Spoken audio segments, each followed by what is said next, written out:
Mara Vale learned where low-ranking wolves were expected to stand before she learned where Blackthorne Keep stored its winter linens. Just after dusk, she was carrying fresh sheets through a narrow servants' passage when three noblewomen approached. Mara stepped aside, but her shoulder brushed the edge of a dark green cloak. The woman wearing it stopped. Young, beautiful, marked by the silver crescent pin of a northern pack, she looked first at Mara's gray dress, then at the servant token tied to her wrist. "Border pack girl?" The older laundry maid behind Mara stiffened. "Yes, my lady, new to the household." The noblewoman looked Mara over as if checking a stain. "Then teach her where low-rank wolves stand before she forgets." Mara moved back until her shoulder touched stone. The woman passed without another glance. Two nearby servants had seen everything. Neither looked surprised. When the footsteps faded, Tessa, the older maid, shoved the remaining linens into Mara's arms. "Remember, be healing," she muttered. "If they ever think you reached above your rank, they won't stop at making you step aside." Mara had been at Blackthorne Keep 11 days, long enough to know rank here was smelled, worn, and obeyed. She climbed the eastern stair. By the time she reached the Alpha King's private corridor, the keep had gone unnaturally quiet. No guard boots sounded from the far turn. One wall candle had burned almost to its socket, leaving a black thread of smoke above the flame. Mara slowed. The door at the end belonged to Alpha King Darius Thorne. Every servant knew the rule. No woman entered the royal den. Not a maid, not a court lady. 7 years, people whispered, and no woman had crossed that threshold. Mara would have passed it. Then she saw the blood. A thin red line had crept beneath the door and spread into the mortar between two pale stones. "My lord?" she called. Nothing. She set the linens down. "My lord?" A heavy thud struck the floor inside. Mara stared at the door. Tessa's warning returned. If anyone found a young, unmated, low-ranking she-wolf inside the Alpha King's private chamber, no one would begin by asking whether she had found him injured. They would decide what kind of woman entered an Alpha's den uninvited, and her explanation would come afterward, if at all. Another bead of blood slipped beneath the threshold. Mara opened the door. The room beyond was cold. A fire had burned down to gray coals. One lamp threw weak amber light across dark wood, scattered papers, and a heavy chair lying on its side. Darius Thorne was on the floor beside it. Mara had seen him only twice before. In the great hall he had seemed carved from control, his stillness enough to make other wolves lower their voices. Now he wore no armor, only dark trousers and a white linen shirt soaked red along his left side. A bloodied knife lay several feet away. His head lifted, silver-gray eyes fixed on her. "Leave." The command hit harder than the word. Mara's wolf recoiled. Her muscles tightened. One foot moved backward before she stopped it. Darius tried to rise. His arm gave way, and he struck the side of the bed hard enough to shake the frame. Mara crossed the room. He caught her wrist before she could kneel. Even wounded, his grip was strong. "I said leave. You're bleeding through your shirt." That was not a request. "No," Mara said. It was a bad order. For 1 second, disbelief broke through his expression. Then his grip weakened. Mara dropped to her knees and pressed both hands against the wound through the cloth. His breath came out sharply. Up close, she smelled blood, cold sweat, pine, and something wrong beneath all three. His alpha scent. It should have filled the room. Instead, it came in uneven waves, strong for a heartbeat, then strangely faint, as though something inside him were smothering it. "Who did this?" "No one you need to know about. That answer becomes useless if you die." His jaw tightened. "Call no one. You need a healer. If anyone learns what happened tonight, the 7 packs will know I am weakened before Blood Moon." Mara glanced at him. "And? An Alpha King who cannot answer his packs does not remain Alpha King for long." That explained the empty corridor. It did not explain the smell. Mara tore a strip from the cleanest edge of her apron and pressed it firmly to his side. The wound was narrow, deliberate, lower than a killing thrust should have been. The blood looked too dark around the edges. She leaned closer. Bitter root. Burned metal. An acrid scent she remembered from an apothecary cellar. Wolf's bane. Not enough to kill quickly. Enough to interfere with healing. Darius watched her face change. "What?" "Whoever stabbed you chose not to kill you." His expression went still. Footsteps sounded faintly somewhere beyond the room. Darius lowered his voice. If someone finds you here, they will not ask why you entered. I know. You don't. Mara met his eyes. A woman outranking me made me press myself against a wall 10 minutes ago because my shoulder touched her cloak. I know exactly how much explanation a girl with my rank gets. For the first time, he had no answer. Mara lifted the bloodied cloth. Beneath the iron scent, the poison remained unmistakable. She looked at the sweat along his temple, at the power in the room that kept fading and returning like a failing pulse. They didn't stab you because they needed you dead tonight. Darius's gaze sharpened. Then what do they need? Mara listened to the weakness in his scent and understood. They need the 7 packs to watch you fail. For several seconds, Darius said nothing. Mara kept pressure on the wound and felt the slow pulse beneath her hands. His body was fighting, but not the way a wolf's body should. Every few breaths, his scent surged pine, iron, winter air, then thinned until she could barely detect the alpha beneath the blood. How long until Blood Moon? 6 days. Can the council replace you if you're injured? If I fail the answering of the 7, Mara frowned. Fail how? Each pack alpha calls, I answer. They judge whether my wolf is strong enough to hold the alliance. And if it isn't, my uncle can invoke regency. Lord Severin? His eyes sharpened. You know the name. Everyone in the servants' hall knows the man second in succession. Darius leaned his head against the bed frame.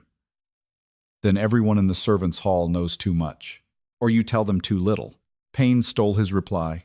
Mara lifted the torn shirt enough to see the wound. The blade had entered below the ribs deep, but not placed to kill at once. Whoever had done this had understood exactly how much damage to cause. I need clean water, thread, strong spirits, and something for fever. There's a cabinet beside the hearth. She found linen, a curved needle, spirits, willow bark, and salve. You keep a surgical needle in your bedroom? My mother believed kings who trust public healers with every weakness do not remain kings long. The mention of his mother changed his face for an instant. Mara noticed, but did not ask. She cleaned the wound. As she cleaned it, the bitter smell grew sharper. Wolfsbane alone would have burned through him faster. Something had been mixed with it to slow the damage, keeping him alive while weakening his wolf. A poison designed for spectacle, not mercy. If she was right, the wound itself was only the beginning. And 6 days suddenly felt dangerously short. Darius went rigid. Hold still. You're shaking. I am cold. You are lying. His eyes opened. You speak freely for someone who was nearly ordered out. I'm trying to stop you from bleeding on me. Something almost like a smile touched his mouth. Mara threaded the needle. This will hurt. I assumed stitching would involve discomfort. By the 4th stitch, sweat had gathered along his temple. By the 6th, his alpha scent had weakened again. Mara tied off the last stitch and pressed fresh linen over the wound. Stay. The word struck before she could think. Her wolf lowered instinctively. Her shoulders locked. Darius saw it. Mara looked up. Ask me. His brow tightened. What? If you want me to stay, ask me. Don't make my wolf obey you. Silence. Then his voice changed. No alpha pressure. Will you stay until the bleeding stops? Yes. I won't command you again, unless my life depends on it. Unless your life depends on it. She checked the bandage, then looked down at herself. Her apron was ruined. Blood streaked both cuffs, and his scent clung to the fabric. Darius followed her gaze. You cannot walk through the keep like that. There's a service passage, he added. My guard can take you down unseen. Mara looked at him. So someone sees a maid sneaking out of the Alpha King's bedroom through a hidden passage? His jaw tightened. I leave the way I came. Your clothes carry my scent, which is why I need water. He started to rise. Mara put a hand against his shoulder. No. His eyes flashed. That one was a request. To her surprise, he sat back. She washed her hands and cuffs until the water turned pink. The blood faded. The scent did not. Mara wrapped the bloody scraps inside clean linen and reached for the door. Mara. She turned. If anyone questions you, you were never here. The words were practical, but she understood what they meant. Protect his crown. Carry the danger herself. Then make sure I don't regret it. She slipped into the corridor. The hall was empty for 10 steps. At the 11th, Gideon Crane stepped around the corner. The chief steward's gaze moved from her face to the linen bundle, then to the damp cuffs of her apron. "You're far from the laundry wing." "I was delivering sheets." "To whom?" "Upper rooms." His nostrils flared. "You've been near the royal den." It was not a question. "The linen shelves are near the east stair." Gideon stepped closer. His eyes settled on her wrist, where a faint red mark remained from Darius's grip. Then he smiled without warmth. "Be careful, girl. A scent can tell a story even when a mouth doesn't." Mara held his gaze. "Then perhaps people should stop believing every story they smell." His smile vanished. Low-rank wolves who become clever about rules usually learn why those rules exist. He stepped aside. Mara walked past without hurrying. Only in the servants' dormitory did she breathe fully again. 3 girls were preparing for bed. Mara crossed toward her cot. Lysa looked up. Her nose wrinkled. Her eyes dropped to Mara's damp cuff. The room went quiet. Without a word, Lysa moved her blanket from the hook beside Mara's bed to the opposite wall. No accusation. No question. The rumor had not even been spoken yet. Mara could already feel it beginning. By breakfast, the rumor had learned how to walk without anyone admitting they carried it. Mara entered the servants' hall and found 3 conversations die at once. No one stared openly. Instead, eyes dropped to bowls and bread, then returned when they thought she was not looking. She sat at the end of a bench. Lysa chose another table. A kitchen girl whispered to the boy beside her. He glanced toward Mara and smirked. "Some girls get promoted fast. She hasn't been here a month." Mara kept eating. No one mentioned the royal den. No one needed to. Darius's scent had been faint by the time she reached the dormitory, but among wolves, faint was enough. Rumor required less proof than murder. Gideon gave it authority before noon. He found Mara in the laundry yard, where wet sheets snapped in the wind. "Your assignments have changed." He handed her a wax tablet. "Ash laundry, lower storage, furnace cloths, no private wing, great hall, or guest floors." "For how long?" "Until I decide you remember your boundaries." I completed every assignment. This is not about efficiency. His gaze moved to the servant token at her wrist. "People notice things here, especially visiting wolves. I would prefer not to explain why a border pack maid smells of places she has no business being." "Then don't explain what you don't know." His expression hardened. "Careful." As he walked away, 2 laundry women pretended not to watch. One shifted her basket when Mara passed, making sure their shoulders did not touch. It was a small thing, almost nothing. That was what made it worse. No accusation had been spoken, yet Mara could already feel herself being moved to the edge of the household one quiet step at a time. By midday, Mara's name had not been formally blackened, but the work had begun. She spent hours sorting hunting clothes near the furnace. It was meant as punishment. Instead, it gave her access to evidence nobles forgot servants handled every day. A dark riding cloak caught her attention. The hem carried dried mud from the lower forest. The inner fold smelled of horse, leather, pine oil, and something metallic. Mara rubbed the fabric between 2 fingers. Pale gray dust clung to her skin. Silver ash. She checked the laundry tag. Captain Elias Ward, Darius Commander. Mara wrapped the cloak separately. She did not know what the ash proved. Only that the same burned metal note had been buried beneath the poison in Darius's wound. That afternoon, a boy from the royal wing found her. "The king requests the laundry maid." He said it quietly, but 2 women nearby heard. Their eyes followed Mara out. Darius waited in a small records chamber, not the royal den. He wore dark armor beneath a heavy coat, and to anyone else he might have looked recovered. Mara saw the stiffness when he turned. Your commander had silver ash on his cloak. That erased the almost smile from his face. "Elias?" She told him where she found it. "He was with me in the lower forest." "Then that makes him important." "It makes the cloak important. You trust him." "Yes." "Completely?" His answer came too quickly. "Yes." Before she could press further, Darius opened a cabinet and removed a leather-bound book, faded green vines stamped into its cover. "My mother's, Queen Eloan. She kept notes on herbs, medicines." His thumb rested against the worn leather. "She died in my private chamber 7 years ago." Mara went still. "From what?" "Winter fever."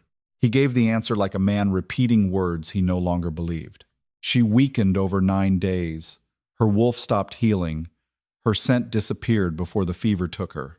Mara thought of Darius on the floor, his alpha scent surging and fading. The same pattern. That is what I am beginning to wonder. He opened the book. Several pages near the center had been cut out cleanly. Not torn, removed deliberately. Mara ran one finger near the severed edges without touching them. Whoever had done it had used a blade and taken time. This was not grief destroying a book in anger. Someone had wanted specific information gone. Mara stared at the empty bindings. Who had access after she died? Very few. Namis? His jaw tightened. Later, Darius watched her expression. Has anyone troubled you? Mara gave a humorless laugh. No one has to trouble me directly. They only have to believe what seeing me near your corridor means. I can stop the rumors. How? Silence. If he defended her, someone would ask why. If he answered honestly, the 7 packs would know their Alpha King had been bleeding on his bedroom floor days before Blood Moon. Mara nodded. I thought so. I will not let them punish you for saving my life. She held his gaze. Then remember that when there are witnesses. Something tightened in his face, but a horn sounded from the courtyard before he could answer. Then another, long, formal. Darius turned toward the window. Below, boots pounded stone. Horses entered the courtyard. Voices rose through the keep. What is that? The 7 packs. They're early. Yes. Mara looked down at the servant token on her wrist. At the door, another maid appeared, pale and breathless. The mid-moon representatives have arrived. Her eyes flicked to Mara. Then her nose wrinkled. They'll smell everything. By evening, Blackthorne Keep no longer felt like the same place. The 7 packs had filled every corridor with unfamiliar scents. Cedar, smoke, snow, wet earth, iron, wolf. Banners hung from the great hall rafters. Visiting alphas and betas moved through the keep with the certainty of people accustomed to being obeyed.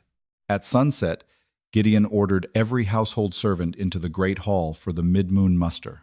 All staff are presented before visiting packs, he said. His eyes lingered on Mara long enough to make the order feel deliberate. Mara entered with the laundry staff and took her place near the back wall. Darius stood beneath the black and silver banner of Blackthorne. Full armor and a heavy mantle hid the bandage beneath his ribs. From a distance, he looked exactly as an Alpha King should, unshaken, controlled, dangerous. Only Mara knew how carefully he was breathing. Lord Severin stood to his right, silver-haired, broad-shouldered, warm-faced, in a way Darius was not. Nothing about him looked like a man anyone should fear. The presentation had nearly ended when a visiting beta stopped in front of Mara. He was from the northern packs, large and scarred, his eyes sharp with rank. His nostrils flared. Mara felt the room narrow. The beta looked at her wrist, then her face. You! Gideon stepped forward. Mara Vale, laundry staff. The beta leaned closer. What are you carrying? Nothing, sir. I did not ask what was in your hands. Silence spread. Mara understood. The scent. She had scrubbed herself twice, changed her apron, burned the bloodied cloth. Still, somewhere beneath soap and smoke, Darius remained. The beta's eyes lifted toward him. That is the king's blood scent. A murmur moved through the room. Severin's expression changed only slightly. Concern, perfectly measured. Perhaps there is an innocent explanation. The words made everyone look at Darius. The northern beta stared at Mara. A low-ranking unmated she-wolf carrying the high alpha's blood scent. Someone whispered, Royal Den. Gideon's jaw hardened. Mara Vale, were you inside His Majesty's private rooms? Every instinct told her not to answer. Across the hall, Darius had gone completely still. Mara looked at him. Only hours earlier, he had said he would not let them punish her for saving his life. Then remember that when there are witnesses. Severin turned toward Darius with careful reluctance. Your Majesty, Den law is clear.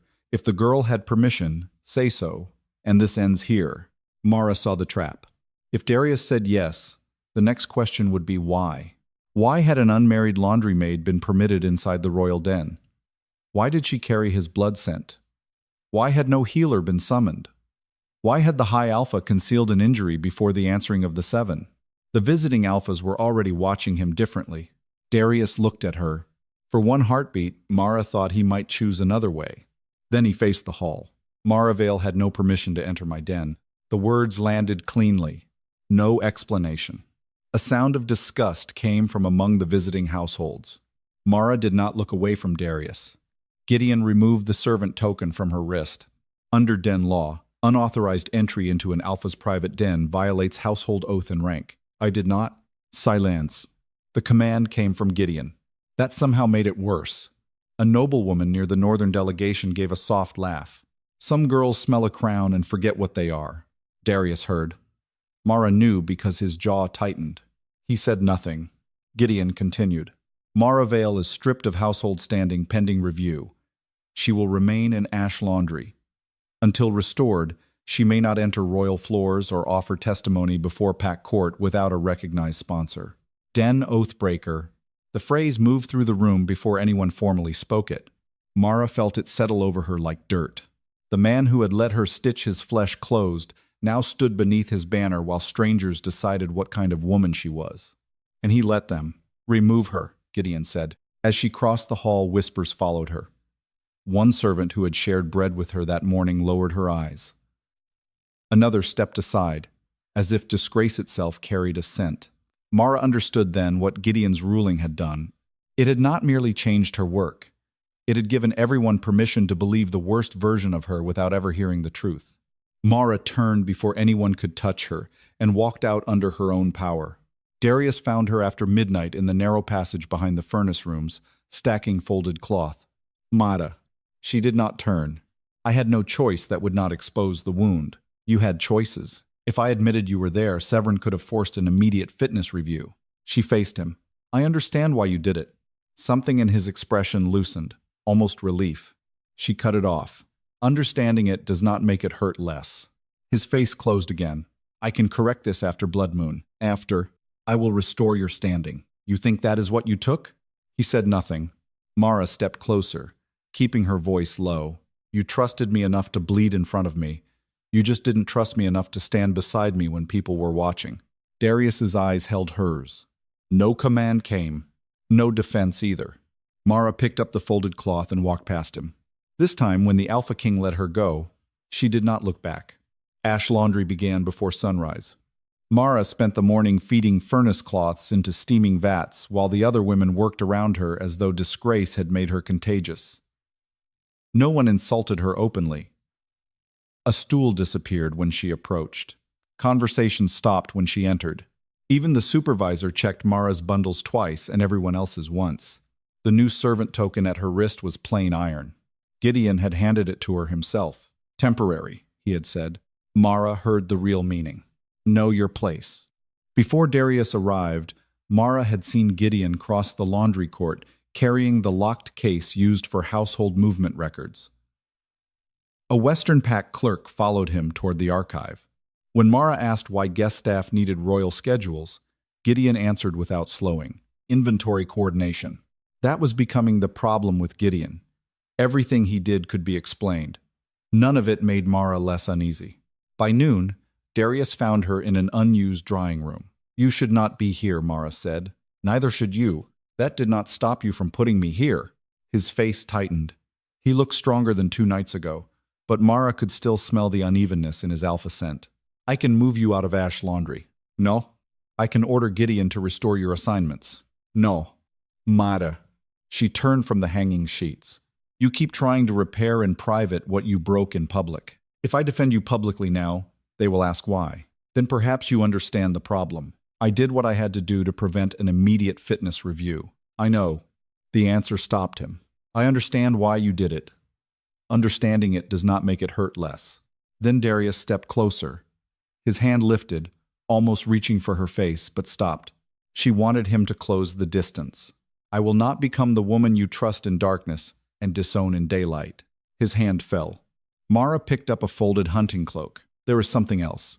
She showed him the tag. Captain Elias Ward. Silver ash was on the hem, and I found the guard ledger. A change in rotation had been entered the night of the forest attack. Signed by Elias. Darius stared at it. He changed my escort. You did not know? No. Then your commander has been keeping things from you. He has served me for 11 years. That is not the same as being innocent. Footsteps sounded outside. Lord Severin entered, calm as ever. Darius handed him the ledger. Severin read it once. If this is accurate, do not accuse him yet. Darius frowned.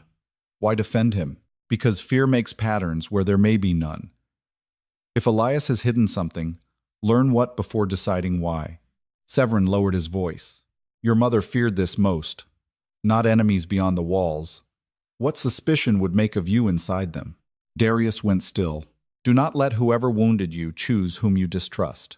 Before leaving, Severin added, Northpack asked for an early fitness review this morning. I stopped it. Blood Moon Law gives you 5 days, and I intend to see that you get them. Then he left. He knows more than he says. So do most men in this keep. Mara reopened the guard ledger. Something about the timing bothered her. She compared it with the sealed route distribution log copied into the household records. Then she saw it. The private route file was opened at dusk. Darius looked over her shoulder. So? Elias did not receive his guard copy until 40 minutes later. His eyes narrowed. Mara tapped the 2 times. Someone accessed your route before Elias officially knew where you were going. He may have changed your escort afterward, but he could not have been the first person to leak the route from that file. Who had access before the guard copy was issued? Me. And? Gideon. Mara waited. Darius did not finish the list. And Severin, she said. His gaze hardened. No. You asked who had access. He is family. That is not evidence either. Mara tapped the ledger. You keep looking downward. Meaning? Servants, stewards, guards. She held his gaze.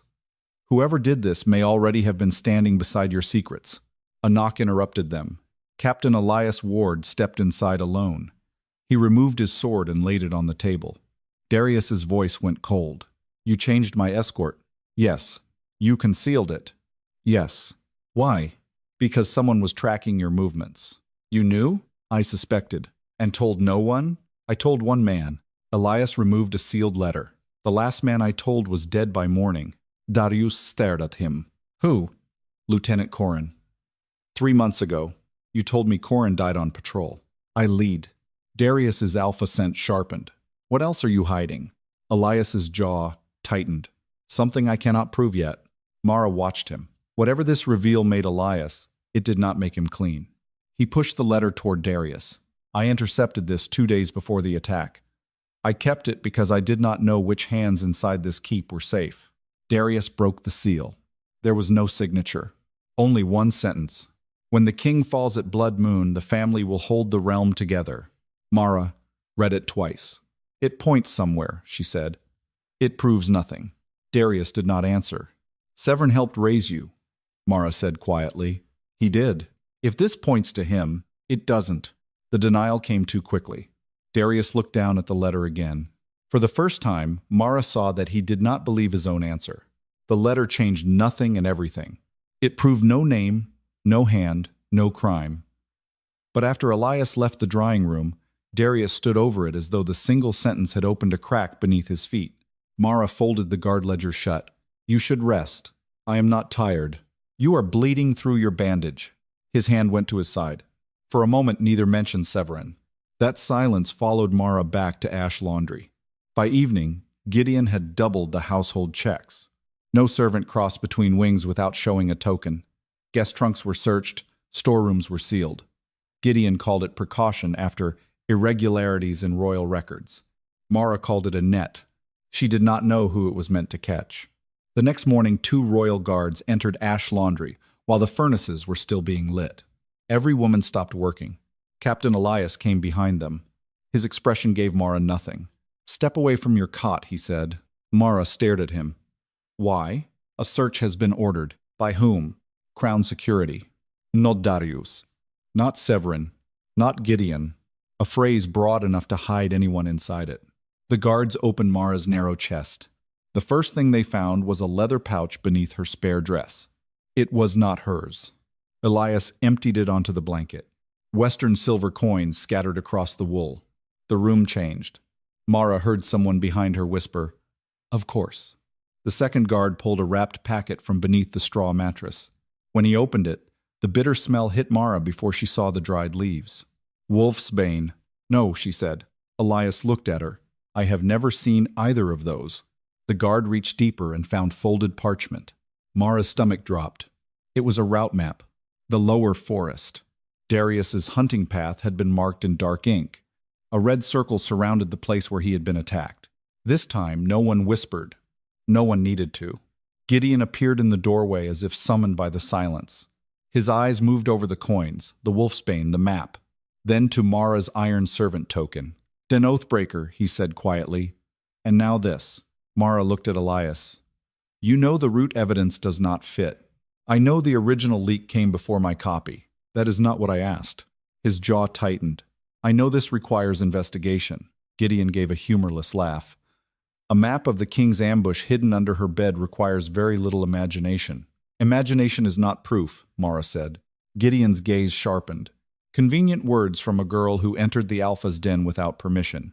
The old humiliation landed exactly where he intended. The women around Mara moved farther away. Elias stepped between them. No more. For 1 second, Mara could not tell whether he was protecting her or protecting the integrity of an arrest. "Take her to the lower holding rooms," he said. Mara did not move. "I want the king." Gideon started to answer. Elias cut him off. "So do I." Darius arrived before they reached the stair. He wore no mantle, only a dark coat fastened high over the bandage. Severin followed several paces behind him. Mara saw Darius take in the evidence laid across her cot. "The coins, the poison, the map, then hair. Tell me," he said. "They were planted. You did not buy the wolfsbane?" "No." "The coins?" "No." "The map?" "I have never seen it." Severin was the first to argue against immediate judgment. "Blood Moon is 4 days away," he said. "If someone planted this, condemning the girl now would finish their work for them." Several servants looked surprised. So did Mara. Severin met her eyes without hostility. For one dangerous moment, he looked like the only powerful man in the room willing to leave space for her innocence. Darius picked up the route map. Mara watched him compare it with the memory of the wound, the hidden letter, Elias's lies, the access logs. Fear had entered the room. Not fear of her. Fear of being wrong again. "You told me yesterday that whoever did this may already be standing beside my secrets," Darius said. "I did. And now those secrets are under your bed, which should make you ask who knew exactly where to put them." His eyes met hers. For a heartbeat, she saw the man from the royal den, the wounded Alpha, who had let her hold his life together with both hands. Then she saw the king return. "Hold her until I know the truth." The words were quieter than... They hurt more. Mara did not speak at first. Darius seemed almost to step toward her. He stopped himself. "That was enough." "The first time," Mara said, "you sacrificed my name." His face tightened. "This time you sacrificed your word." "Mara, do not ask me to trust you again." Elias escorted her himself. Gideon remained behind with the evidence. Mara noticed. She noticed everything now. At the lower stair, Elias slowed. "I did not plant those things." She looked at him. "That is not the same as saying you know who did." "No. Do you?" A pause. "Not yet. Still hiding something." The cell door opened. Before Mara stepped inside, she turned back toward the corridor. Darius stood at the far end. He had followed. He said nothing. Neither did she. The iron door closed between them. For the first time since she had seen blood beneath his door, Mara stopped asking herself how to save the Alpha King. She started asking who had decided she would be easier to destroy first. Darius did not sleep. By midnight, Mara's coins, wolfsbane, and route map had been moved from Ash Laundry to the records chamber under guard. He dismissed everyone except Elias. "Start with the coins." An hour later, the treasury clerk examined the stamp, checked 3 ledgers, then swallowed. "This series was struck 9 days ago, Your Majesty." The accusation claimed the coins had paid Mara before the forest ambush. The ambush had happened before the coins existed. One piece of evidence broke. The wolfsbane broke next. At dawn, Elias returned from the royal stores with an inventory book. 2 packets missing. Purchased where? Confiscated last winter and stored under crown lock. Who had access? Household security. The steward's office. Royal healers. And you? Yes. Darius looked at him. Elias did not look away. Still not clean. But Mara had never possessed a key to the royal stores. Darius noticed one more detail before Elias closed the inventory book. The missing packets had been signed out under a household authorization code, not a healer's. Whoever took them understood palace procedure well enough to hide theft inside ordinary paperwork. The route map took longer. Darius carried it to the clerk who trained household staff in servant marks. The old man traced the symbols. This means restricted stair. This means royal passage. This is guard rerouting code. Would Mara Vale know it? Not from me. New laundry staff learn lower house marks only. 3 pieces of evidence. 3 lies made to look like one truth. By the time Darius returned to the holding level, Blood Moon was 3 days away. He did not go to Mara yet. He went to Gideon. The chief steward was in his office, arranging assignment tablets. Darius placed the route map on the desk. Who ordered the search? Crown Security. That phrase has hidden enough people. Whose order? Silence. Darius let his alpha scent fill the room. Not a command. Pressure. Gideon's fingers tightened around the stylus. I received instructions. From whom? I do not know. You control every door in this keep, yet follow anonymous orders? They carried proper household seals. Show me. Gideon produced 3 folded orders. Each carried the correct wax impression. Each authorized a transfer, store access, or search. None was signed. Elias examined them. The scent? Masked, Gideon said. Darius's gaze sharpened. You knew. I knew someone did not want the order traced, and obeyed anyway. I believed the orders protected the crown. From Mara? From instability. The word hung between them. Whose instability? Gideon said nothing. Enough to frighten Darius. Not enough to convict anyone. You moved the evidence. Gideon's jaw tightened. I placed what I was instructed to place. Did you know it was false? Not at first. And later? Gideon looked away. That was answer enough. You helped destroy her standing. Then you helped make her look like an assassin. I believed I was preventing the 7 packs from tearing this kingdom apart. You believed what was convenient. The accusation struck Darius as soon as he said it. So had he. Darius left Gideon in his post, but stripped him of unsupervised access to the royal stores and ordered Elias to watch every message that entered or left the steward's office. Gideon would believe he was still useful. For now, Darius needed to see who still believed that too. Then he went to Mara. She was sitting on the narrow cot when the cell opened. She stood when she saw him, but there was no relief in her face. Darius entered alone. The coins were minted after the attack.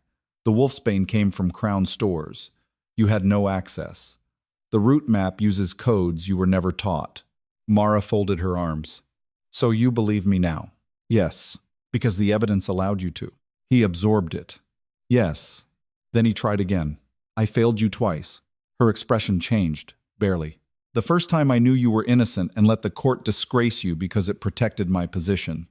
The second time I was afraid enough to forget what you had already proven about yourself. Mara held his gaze. I had choices both times. I chose the ones that protected me. No excuse followed. Darius took a folded parchment from his coat. What is that? Your release from Crown service. Full wages. Compensation for the false judgment. Your den oathbreaker standing cannot be restored until I correct it before pack authority, but you owe this household nothing from this moment forward. She stared at it. If I leave, no guard stops you. If I stay, you stay because you choose to. Mara took the parchment. Does Gideon know who gave the orders? He claims he does not. The seals were real. The scent was masked. He admits moving the evidence. So he helped. Yes, but he may not have designed it. No. And Severin? Darius was quiet. I still have no proof. Mara looked at the release parchment, then toward the open cell door. Freedom stood 10 steps away. Mara looked at the open door, but she did not move immediately. The cell had been small enough to make anger feel simple. Outside it waited the same keep that had watched her be shamed, then believed her guilty. Walking out did not erase any of that. It only returned the choice of what came next. I am not staying for you, she said. I know. I have not forgiven you. I know. She stepped through the doorway. I am staying until I know who decided my name was an acceptable weapon. Darius moved aside to let her pass. This time, he did not lead. He followed. Mara spent the first hour of her freedom in the laundry records room. not because she wanted to return to the work that had marked her as low rank, but because the room held what most people in Blackthorne Keep ignored: tags, delivery slips, guest store ledgers, and the quiet record of who carried what through which door. Darius stood across the table while she opened the records gathered from the investigation. "Gideon moved the evidence against me," Mara said. "Quartermaster Harlan's office released the missing crown, store Wolfsbane, under a household authorization. Severin had access to your sealed route. One of them is still carrying information for whoever built this." Harlan's signature appeared on the inventory correction filed after the Wolfsbane vanished, enough to keep him inside the suspect pool. Mara turned another page. "Here." 2 days before Darius was attacked, the Western Pack had registered a sealed jar of silver ash on arrival. Possession was legal under its mining charter. The next morning, the jar had been recorded as damaged in transit and empty. Darius read the entry twice. "That gives Severin's household access to silver ash." "Access," Mara said, "not guilt." She pushed the ledger aside and sorted 3 blank laundry tags. "You have an idea," Darius said. "I have 3 lies." 1 tag remained square. 1 she rounded at the corners. The 3rd she cut once along the lower edge. On the square tag, Mara wrote that the antidote would be moved to the Queen's Chapel before dawn. On the rounded tag, she wrote that it would be locked in the North Armory. On the split corner tag, she wrote that it would be hidden in the old cistern beneath the Eastern Court. Then she added 1 extra line to the split corner message. 2 vials. Both must be recovered. Darius frowned. "There is no antidote." "Exactly." Mara pointed to the tags. "Gideon gets the chapel. Harlan gets the armory. Severin gets the cistern. And if one of them leaks it, someone will go looking in the place only that person was told." Blood Moon was 2 days away. Darius folded his arms. "Elias can watch all 3. No. Too much guard movement will warn them. 1 man near the chapel, 1 near the armory. Elias hidden at the cistern. You trust him now?" "No. I trust him to arrest a man who walks into the room he is watching. That is smaller." Before they separated, Darius asked, "What do you need from me?" "Follow the plan. Even if the lie reaches someone you want to believe." "I learned that lesson." "So did I." Because the messages concerned royal medicine, Nessa, a neutral pack records clerk, logged each recipient and the shape of each tag before delivery. She never read the contents. Gideon received the square tag from Darius in his office. Harlan received the rounded tag through Elias. In the small council chamber, with Nessa standing at the records table, Darius placed the split-corner tag directly into Severin's hand. "The healer has prepared 2 doses strong enough to steady my wolf before the answering," Darius told him. Severin glanced at the message, folded it once, and slipped it inside his coat. Nessa marked the delivery. Mara stayed out of sight. That night she waited with Elias in a storage room above the Eastern Court. The old cistern lay below, reached by a narrow stair once used by water servants. "You do not trust me," Elias said. "No. You are still thinking about Corin. You lied about his death." "Yes." "And you are still hiding something." "Yes." He offered nothing else. Below them, a door opened. A man in the brown coat of a visiting pack servant entered the eastern passage and went directly toward the cistern stair. No searching, no hesitation. Elias signaled 2 guards and disappeared below. Mara followed after the first impact echoed up the stone steps. The man was on his knees when she reached the cistern, 1 arm pinned behind him. A Western Pack access token hung beneath his collar. Elias searched his clothing. From inside the man's boot he removed a folded laundry tag. The lower edge was split. The tag Nessa had recorded in Severin's hand hours earlier. Elias started to question him. Mara stepped forward first. "You came for the antidote." The prisoner said nothing. "You are too late, we moved it." His eyes flicked toward the cistern chamber. "Both vials?" The words escaped before he could stop them. Mara felt the trap close. There had never been 2 vials. That detail existed nowhere in Blackthorne Keep except on the split-corner message delivered to Severin. Elias looked at her, waiting. She shook her head once. "Do not build the argument for me." He understood. When Darius arrived, Mara showed him the tag and arrest record. "That is enough," he said. "No. It tells us where the chain leads. Tomorrow I still have to prove every link." Severin could claim the message was stolen, the servant acted alone, or the trap was revenge. Worse, Mara still had no legal voice in a succession challenge. In an ordinary pack court, a den oathbreaker could sometimes speak through a recognized sponsor. Blood Moon law was harsher. A wolf stripped of standing by crown judgment could not testify in a challenge over the throne, unless the Alpha, who issued that judgment, formally redressed it before the Seven.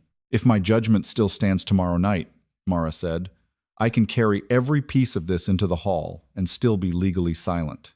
Darius understood what formal redress would cost him. The following morning, Severin encountered them outside the council chamber. His attention paused on Mara's iron token, then moved to Darius. "I hear there was an arrest in the Eastern Court." Darius gave him nothing. Severin did the same. Whatever accusation is coming, succession law will decide who may speak. He walked on. No threat, no admission. He did not need either. For Severin, the safest evidence was evidence carried by a woman the law refused to hear. Blood Moon rose over Blackthorne Keep like a red coin. The 7-pack alphas entered the great hall beneath lowered banners. Mara waited near the rear doors with her release parchment inside her sleeve. Darius stood before the throne in black ceremonial clothes. He looked stronger than the night she found him. His scent told the truth. The first alpha gave the pack call. Darius answered. Pine, iron, winter air rolled through the hall. The second call came, then the third. At the fifth, his response faltered. Only for a heartbeat, but every wolf felt the break. The sixth alpha called. Darius answered again, weaker but present. Before the seventh could begin, Severin stepped into the open floor.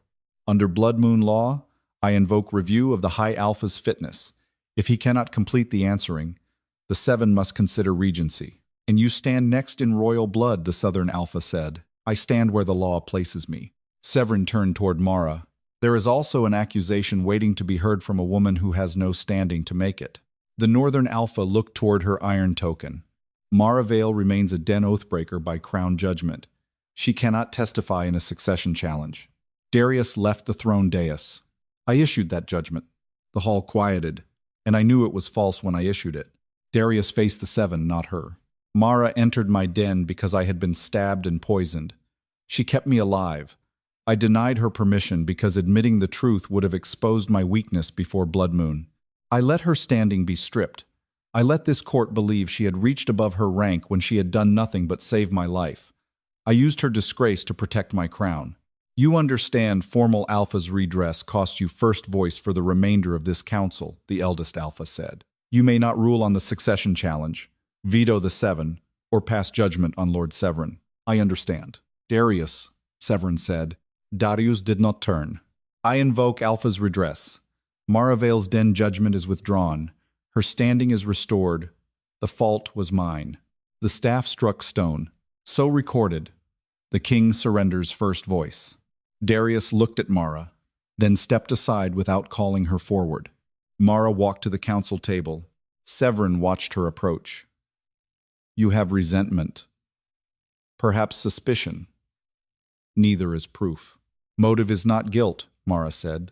So I will not begin with motive. She placed the guest store ledger on the table.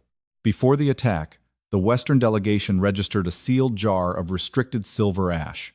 The next morning it was recorded, damaged and empty.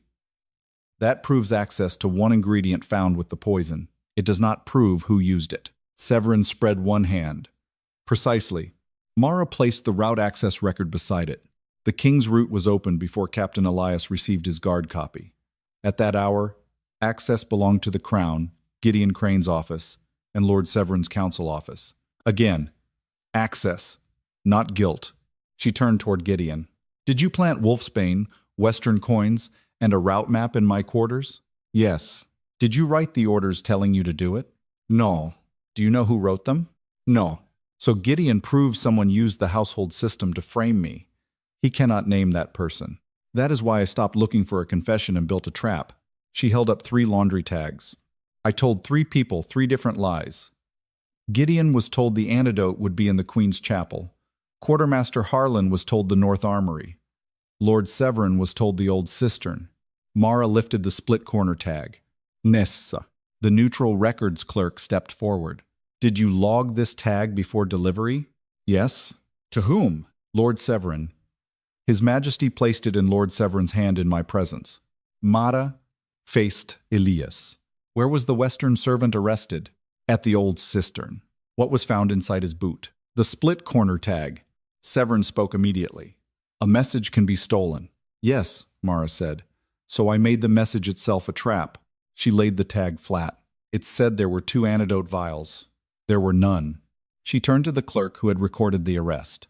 When the prisoner was told the antidote had been moved, what did he ask? The clerk read from the record, both vials? Severin's eyes narrowed. She could have told others the same lie. Nessa logged 3 different tags to 3 different recipients. The chapel message contained no number. The armory message contained no number. Only your cistern message said 2 vials. Mara placed the Western access token beside the tag. 1 private lie, 1 recipient. Hours later, a man carrying Western access went to that exact place with that exact tag and knew the false detail written only in that message. Severin leaned toward the table. You have inference. I have a chain. To dismiss it, the 7 must believe the missing Western silver ash, access to the king's route, Gideon's masked orders, the cistern location, the tag delivered into your hand, and the invented second vial all reached the same Western servant by coincidence. The poison was never designed to kill Darius quickly, Mara continued. It weakened his wolf slowly enough to bring him here alive and make the 7 watch him fail. Murder would have created a succession crisis. Pack law could hand you regency. Severin looked past Mara to Darius. You surrendered your first voice for a servant. Darius answered once. I surrendered it because I used it against her. Then he kept the silence required of him. The 7 challenged the records one by one. Mara answered every challenge. Nessa confirmed delivery, Gideon the false orders, and Elias only the arrest. No one completed the argument for her. When the vote came, 6 alphas ordered Severin held for conspiracy against the High Alpha and manipulation of succession law. Queen Elowin's death would be investigated separately. 7-year-old suspicion was not proof, and Mara refused to make it one. Guards closed around Severin. The eldest alpha raised his staff again.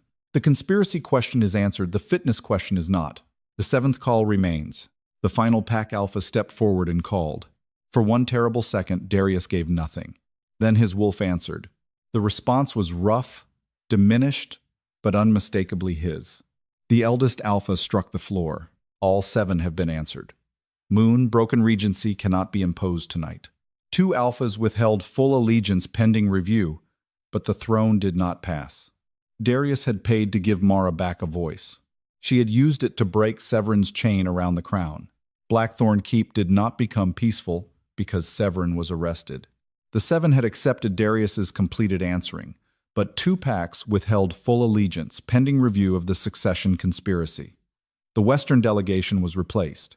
Gideon faced formal judgment for carrying masked orders and planting evidence. Quartermaster Harlan's records were opened line by line, and every movement of restricted Wolfsbane and Silver Ash was audited. Darius kept the throne. He did not keep the illusion that nothing had happened. Before the 7, he had admitted that he knowingly used crown judgment against an innocent low-ranking wolf. He had surrendered first voice, revealed that he had been wounded, and completed the 7th call with a wolf every alpha in the hall knew had been poisoned. For once, he allowed the record to remain exactly that uncomfortable. Queen Elowin's death reopened under a separate tribunal. Her herbal journal, its missing pages, the old physician's records, and the Western supply trail were examined again. Severin's arrest did not turn suspicion into proof. A suspicion is not a verdict, Mara told Darius. I have heard that somewhere before. Her standing was restored publicly 3 days after Blood Moon. Darius called the household and the remaining pack representatives into the same great hall where he had denied her. Mara stood where Gideon had once removed her servant token. Darius did not replace it. Mara Vale's standing was taken under a false crown judgment, he said. The fault was mine. Her name is restored without qualification. No whisper followed. She is no longer under crown service. No debt, oath, rank, or household claim binds her to Blackthorne. That mattered more than any promotion. She was free before he asked anything from her. Later, Darius offered her a position as royal apothecary and household medicine registrar. You are qualified, he said. That sounds dangerously like praise. It is an administrative observation. A smile almost escaped her. You would answer to the healer's council, not to me. You may refuse. Mara looked at the appointment parchment. I need time. Darius nodded. He did not ask her to stay. Before sunrise the next morning, Mara packed the few things she owned and left Blackthorne. No guard stopped her. For the first time since she had seen blood beneath the royal den door, there was no emergency pulling her toward Darius. No hidden wound, no crown order, no accusation, no investigation she had to finish. Only choice. She spent 3 weeks in the border country where she had grown up, helping at the small apothecary where she had first learned the scent of wolfsbane and bitter root. She slept without listening for footsteps outside a cell. She worked without anyone checking the token on her wrist. Distance gave her something the castle never had. Silence without fear. And inside it, Mara discovered she missed him. Not the Alpha King beneath the banners. Darius. The man who had once expected obedience and had learned to ask. The man who had failed her twice, then stopped trying to protect himself from the cost of admitting it. The man who had stepped aside in the Blood Moon Hall and let her make the case no one else could make for her. When Mara returned to Blackthorne, the first hard frost silvered the courtyard stones. No announcement preceded her. She carried one travel bag and the signed apothecary appointment inside her coat. The royal den door stood open. Mara stopped at the threshold. 7 years of rumor had gathered around that doorway. Rank, fear, blood, shame. The first time she crossed it, she had risked her name because a man was dying on the other side. Now morning light stretched across the corridor. Darius stood beside the window reading. He looked up. Neither moved at first. Then he set the paper down. Did someone summon you? No. Did anyone ask you to return? No. He came closer but stopped before touching her. Did you come back because you chose to? Mara stepped through the doorway. Yes. Only then did he reach for her. She met him halfway. Their first kiss was quiet, without witnesses, but no longer something either of them needed to hide. Months later, after the Western Tribunal had begun and the two reluctant pacts renewed full allegiance, Darius asked Mara to marry him. He asked. She made him wait long enough to prove he understood why that mattered. Then she said yes. Mara kept her place in the royal apothecary after their engagement. Darius continued rebuilding trust with the 7 pacts. Queen Elowen's case remained open until evidence, not grief, could decide what belonged in the record. The royal den was never locked against the world again. Not because Darius had stopped needing privacy, because he had learned that isolation and safety were not the same thing. And whenever Mara crossed that threshold and stayed, it was because she chose to.